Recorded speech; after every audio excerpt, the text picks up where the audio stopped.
Assalamualaikum warahmatullahi wabarakatuh. Perkenalkan, nama saya Isnawati, NIM 201041713 kelas A1 Manajemen, mata kuliah e-marketing, dan dosen pengampu yaitu Pak Adi Mursalin, SEMM. Kali ini saya akan menjabarkan jawaban soal UTS saya. 1. Soal bagian A. Soal bagian A berkenaan dengan tugas sehari-hari di kelas. A. Apakah Anda sudah memiliki buku marketing? Saya sudah memiliki buku tersebut. Jika ya, kenapa Anda wajib memiliki buku marketing? Di sini saya dapat memberikan beberapa alasan mengapa memiliki buku e-marketing dapat bermanfaat bagi saya. Yang satu, menambah pengetahuan. Buku e-marketing ini itu dapat memberikan pengetahuan tambahan tentang strategi pemasaran digital yang dapat membantu dalam mengembangkan bisnis atau meningkatkan keahlian pribadi. Yang kedua adalah menjadi sumber inspirasi. Buku e-marketing ini kan dapat menjadi sumber inspirasi untuk strategi pemasaran digital yang baru dan inovatif, serta membantu saya itu berpikir secara kreatif dalam perancangan pemasaran yang efektif. Memperkaya koneksi. Kenapa memperkaya koneksi? Karena membaca buku e-marketing ini itu dapat membantu memperluas jaringan saya dengan orang-orang yang memiliki minat dengan keahlian yang sama. Jadi kayak seperti ini, ada seseorang yang sefrekuensi itu akan paham kemana arah perbincangan tersebut. B. Apa tujuan Anda mengikuti kuliah e-marketing? Saya dapat memberikan beberapa alasan mengapa saya itu mungkin ingin mengikuti kuliah e-marketing. Yang pertama, itu meningkatkan pengetahuan. Nah, di kuliah e-marketing ini kan dapat memberikan pemahaman yang lebih dalam tentang strategi pemasaran digital yang dapat membantu dalam mengembangkan bisnis atau meningkatkan keahlian pribadi. Yang kedua, ini mengembangkan keterampilan. Kuliah e-marketing ini kan dapat membantu mengembangkan keterampilan praktis dalam menerapkan strategi pemasaran digital seperti optimasi mesin pencari, manajemen media sosial, dan email marketing. Nah, menyediakan kesempatan karir. Nah, kalau kuliah e-marketing ini itu dapat membuka kesempatan karir di bidang pemasaran digital yang merupakan bidang yang berkembang pesat saat ini. C. Berapa kali Anda menghadiri kuliah e-marketing? Sesuai dengan panduan, saya menghadiri kuliah ini adalah 7 kali pertemuan. Beberapa pertemuan ini dilakukan secara online dan offline. Mengapa? Karena sudah menjadi tanggung jawab saya. Makanya saya selesaikan dengan baik dan sudah menjadi janji dengan diri saya untuk selalu mengikuti arahan yang baik. D. Apakah Anda aktif menjawab soal-soal yang ditanyakan di kelas? Saya termasuk mahasiswi aktif di kelas karena beliau membuat ruang terbuka bagi mereka yang ingin berpendapat. Jika ya, buktikan bahwa Anda aktif. Beberapa cuplikan di video Instagram beliau dan upload YouTube yang sering diupdate beliau. Sebelumnya, terima kasih karena sudah menjadi yang terbaik untuk kami. I. Ada berapa tugas yang sudah saudara kerjakan? Ada 7 tugas yang saya kerjakan. Dalam bentuk apa tugasnya? Tugasnya ini adalah merekod video dan di-up di YouTube. Isi tugas Anda, jelaskan. Meringkas bab 1, 2, 3, 4 buku e-marketing. Terus tugas mendaftar Affilio, membuat video tentang Affilio, dan tugas mensubscribe teman. F. Apakah Anda sudah bergabung di Google Classroom? Sudah. Apa tugas yang diberikan di Google Classroom? Untuk di Classroom ini tugasnya adalah meringkas bab 1, 2 buku e-marketing, merekod video Affilio, serta mensubscribe channel teman. Tanggal berapa Anda menyerahkan tugas di Google Classroom? Saya menyerahkan tugas sebelum tenggat yang diberikan. Apakah sudah dinilai dosen? Setelah saya cek, baru 2 tugas yang dinilai oleh beliau. Jika ya, berapa nilai tugas Anda tersebut? Nilai untuk video Affilio ini adalah 90 dan nilai untuk meringkas bab 2 adalah 95. 2. Soal bagian B. Soal bagian B berkenaan dengan affiliate marketing Affilio. A. Apa itu Affilio Marketplace? Jelaskan. Affiliate marketplace adalah platform online yang menghubungkan antara para pemilik produk atau layanan dengan pasar atau afiliasi yang akan mempromosikan produk atau layanan tersebut dan mendapatkan komisi dari setiap penjualan atau tindakan yang dilakukan oleh pengguna yang direferensikan oleh Affilio. Ketika pengguna melakukan pembelian atau tindakan yang diinginkan setelah mengklik tautan Affilio, maka Affilio akan memperoleh komisi dari penjualan tersebut. Affilio Marketplace ini memberikan keuntungan bagi pemilik produk atau layanan dengan meningkatkan visibilitas dan penjualan produk atau layanan mereka. Sementara para afiliasi ini dapat menghasilkan uang tanpa harus membuat produk atau layanan mereka sendiri. B. Dari mana Anda mengetahui Affilio Marketplace tersebut? Saya mengetahui Affilio Marketplace ini dari dosen pengampu saya, yaitu Pak Adi Mursalin. C. Apakah Anda mendaftar di Affilio Marketplace dan apa web replika Anda? Saya telah mendaftar Affilio dan ini adalah web replika saya, yaitu https:///2 www.tokoaffilio.com/nana4. D. Apakah merasa tertarik ikut Affilio atau terpaksa daftar Affilio? Jelaskan jawaban Anda. Dibandingkan saya harus memilih dua opsi tersebut, saya memilih jawaban lain, yaitu saya memilih untuk mengikuti apa perintah dosen pengampu saya. Tidak mungkin seorang dosen ini mengarahkan mahasiswa atau mahasiswinya yang tidak baik. Jadi jika sudah perintah dari dosen saya, udah pasti saya akan tetap mengikuti, dan itu janji diri saya di awal jika sudah bergabung di dalam mata kuliah. Jelaskan bagaimana cara kerja Affilio tersebut.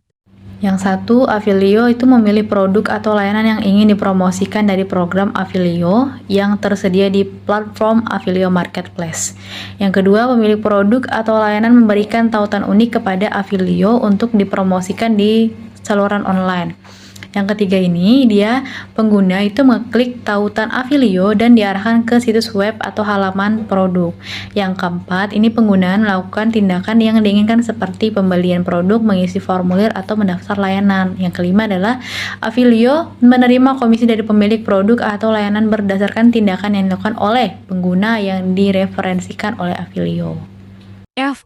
Ada berapa marketing plan di Affilio tersebut? Ada 6 marketing plan. Jelaskan marketing plan dari Affilio tersebut. Lihat di training online. Yang pertama, plannya adalah keuntungan mengajak orang bergabung di Affilio. Yang kedua, pastikan sudah jadi Affilio inti. Yang ketiga, memahami dan strategi mencapai peringkat bronze. Yang keempat, memahami dan strategi mencapai peringkat gold.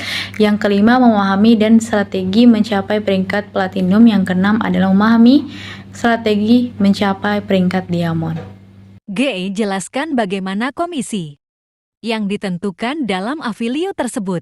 Komisi yang ditentukan ini dapat berbeda-beda tergantung pada program Affilio yang digunakan. Beberapa program Affilio ini memberikan komisi yang lebih besar untuk Affilio yang berhasil menjual produk atau layanan dalam jumlah besar.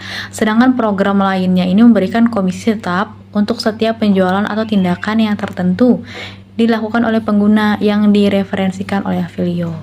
Hah? Posting foto Anda? IAM. Ready Affilio jelaskan makna foto Anda tersebut dan lampirkan foto Anda tersebut. Foto tersebut dapat menunjukkan bahwa saya telah dipersiapkan dengan pengetahuan dan keterampilan yang diperlukan untuk mempromosikan produk atau layanan sebagai Affilio. Selain itu, foto tersebut dapat juga menunjukkan bahwa saya siap untuk memulai promosi dan mendapatkan penghasilan tambahan dari program Affilio. 3. Soal bagian C. Soal bagian C berkenaan dengan teori-teori di e-book e-marketing yang Anda peroleh dari dosen Anda. Silakan buka bab 2,3 dan bab. Apa topik bab 2, 3, dan 4? Bab 2 ini adalah topiknya think, yang ketiga adalah riset pasar, dan bab 4 adalah strategi pemasaran konten. Jelaskan isi dari bab 2,3 dan bab 4 tersebut. Bab 2 membahas tentang apa ya? Sebelum Anda ini menjalankan digital, itu Anda perlu merencanakannya. Kenapa? Anda tuh perlu meneliti dan memahami produk Anda, tantangan komunikasi pasar Anda, pesaing Anda, dan tentu saja konsumen Anda. Terus kami ini menyebutnya perencanaan strategi dan resetting. Berpikir yaitu think adalah langkah pertama dalam proses strategis. Think ini lebih ke penelitiannya, perencanaannya, dan strategi. Gunakan peluang digital untuk memenuhi tantangan komunikasi pasar dan produk. Rencanakan aset dan kampanye. Create yaitu buat aset yang indah. Terus dari situs web dan video hingga spanduk dan aplikasi iklan. Engage yaitu gunakan saluran untuk mengarahkan lalu lintas ke aset, atribut, dan bangunlah hubungan dengan pelanggan. Optimisme, lacak dan analisis untuk memahami kinerja aset dan kampanye. Dapatkan wawasan untuk meningkatkan dan menguji aset dan kampanye. Bab 3, ini riset pasar. Internet ini kan dibangun untuk penelitian, sedangkan konsumen ini dapat peneliti perusahaan dan produk dengan mudah, mengumpulkan informasi untuk membandingkan harga dan layanan dengan beberapa klik mouse. Nah, jadi tuh proses ini tuh dapat bekerja secara terbalik. Mereka dapat mempelajari pelanggan mereka, apa yang mereka minati, bagaimana perasaan mereka tentang merek, dan waktu serta tempat terbaik untuk terlibat dengan mereka. Inilah yang dimaksud dengan riset pasar online. Pentingnya riset pasar. Karena dengan melakukan riset pasar tuh yang akan berbisnis ini, Anda menjadi tahu apa saja yang sedang dibutuhkan oleh pasar atau masyarakat, dan Anda pun tuh jadi mengetahui siapa saja pesaing-pesaing dari bisnis Anda yang tersebut. Nah, untuk bab 4-nya ini, strategi pemasaran konten. Pemasaran konten ini adalah teknik pemasaran untuk menciptakan dan mendistribusikan konten yang relevan dan berharga untuk menarik, memperoleh, dan melibatkan audiens target yang didefinisikan dengan jelas dan dipahami dengan tujuan mendorong aksi pelanggan yang menguntungkan. Dan ini menurut definisi Content Marketing Institute tahun 2013. Nah, untuk blok bangunan strategis ini apa aja sih? Kayak menerjemahkan esensi merek Anda, terus riset pasar dan kepribadian konsumen, membuat konten pilar. Nah, sebelumnya konten pilar ini apa sih? Konten pilar ini merupakan konten informatif yang di dalamnya terdapat tema atau topik yang bisa dipecah menjadi banyak bagian. Konten pilar ini dapat memicu banyak kata yang bisa dijadikan target dan mampu menaikkan otoritas page lainnya dengan menyambatkan link pada konten pilar yang kebanjiran visitor tersebut, mencocokkan format konten dengan tujuan, audit konten, pembuatan konten, model konten, hingga distribusi konten. B. Apa yang dimaksud dengan e-marketing? Pemasaran elektronik atau e-marketing ini tuh adalah pemasaran produk dengan menggunakan teknologi elektronik untuk menentukan pasar konsumen. E-marketing ini mencakup semua aktivitas yang dilakukan bisnis melalui World Wide Web atau WWW dengan tujuan untuk menarik bisnis baru, mempertahankan bisnis saat ini, dan mengembangkan identitas mereka. Pemasaran email secara langsung ini memasarkan pesan komersial ke sekelompok orang menggunakan email. Pemasaran email ini dapat dilakukan baik untuk daftar penjualan atau base data pelanggan saat ini. Cini, bagaimana marketing memengaruhi kehidupan Anda di masa mendatang? Berikan contoh dalam penjelasan Anda. E-marketing atau pemasaran digital ini kan diprediksi akan semakin berpengaruh dalam kehidupan mahasiswa atau mahasiswi di masa mendatang. Mengingat perkembangan teknologi saat ini tuh digitalisasi yang semakin pesat, udah pasti kayak kemudahan dalam mencari informasi. Mahasiswa kan dapat mudah mencari informasi tentang kampus, jurusan, beasiswa, kuliah di luar negeri, dan lain-lain yang terkait melalui internet dan media. Peluang kerja. E-marketing ini memberikan peluang bagi mahasiswa itu untuk mempelajari dan mengembangkan keterampilan digital seperti penggunaan platform media sosial, belanja online. E-marketing itu memungkinkan mahasiswa-mahasiswi untuk melakukan pembelian online, termasuk pembelian buku, perangkat elektronik, dan keperluan akademik lainnya. D. Apakah ada perbedaan antara e-marketing dengan digital bisnis dan internet marketing? Jelaskan jawaban Anda. E-marketing atau electronic marketing adalah istilah yang lebih umum dan mencakup semua kegiatan pemasaran yang menggunakan teknologi digital atau elektronik, termasuk pemasaran melalui internet, media sosial, email, mobile apps, dan platform digital lainnya. Dengan kata lain, e-marketing ini merupakan istilah yang lebih luas dan mencakup digital business dan internet e-marketing. Sedangkan digital business ini itu lebih berfokus pada penggunaan teknologi untuk menjalankan bisnis dibandingkan internet marketing atau online marketing ini adalah bagian dari e-marketing yang terkait dengan pemasaran melalui internet, baik melalui website, mesin pencari, media sosial, atau platform digital lainnya. Internet marketing ini lebih fokus pada strategi pemasaran yang dilakukan online dan melibatkan pengguna teknologi digital tertentu. 4. Soal bagian D. Soal bagian D berkenaan dengan video. E-marketing. A. Dibuka link videonya dan ditonton dan jelaskan isi dari video tersebut.